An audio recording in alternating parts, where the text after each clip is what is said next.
कक्षा 9वीं, विषय है विज्ञान, अध्याय 1 जैव विविधता एवं वर्गीकरण।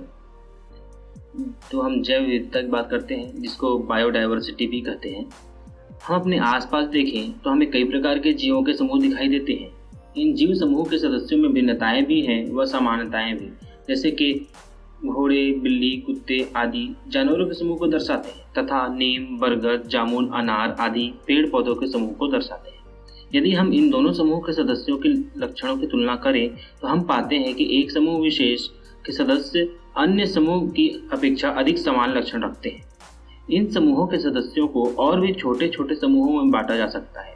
उदाहरण के लिए घोड़ों का समूह, बिल्लियों का समूह, कुत्तों का समूह, नीम के पेड़ों का समूह, धतूरा के पौधों का समूह आदि।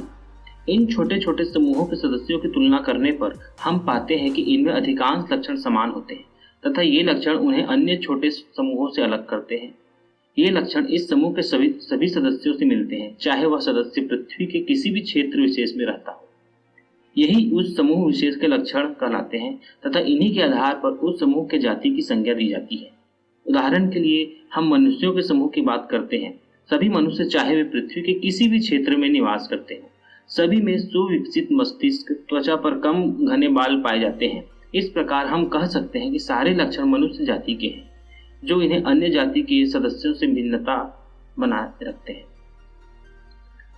अब बात आती है, क्या एक ही जाति के सभी सदस्य सारे लक्षण में समान रखते हैं? सोचिए इस बात को। अभी तक हमने एक ही जाति के सदस्यों में समानताएं की बात की है। आइए हम कुछ क्रियाकलापों की सहायता से इनमें पाए जाने वाले अंतरों को समझते हैं। तो पहला क्रियाकलाप है, समान दिखने वाले कोई भी दो पौधों का अवलोकन करें। इसमें आप अपने आसपास से लगभग समान आकार के दो पौधे इकट्ठा करें, उनका ध्यान से अवलोकन करें, उसके बाद नीचे दी सारणी को भरें।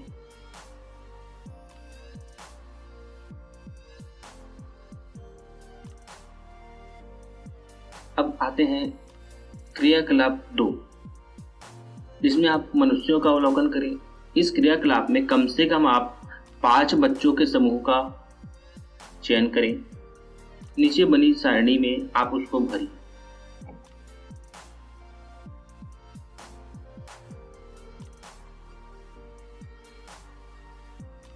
उपरोक्त क्रियाकलापों के आधार पर हम कह सकते हैं कि प्रत्येक जाति के सभी सदस्यों में समानताओं के साथ साथ अंतर भी पाए जाते हैं।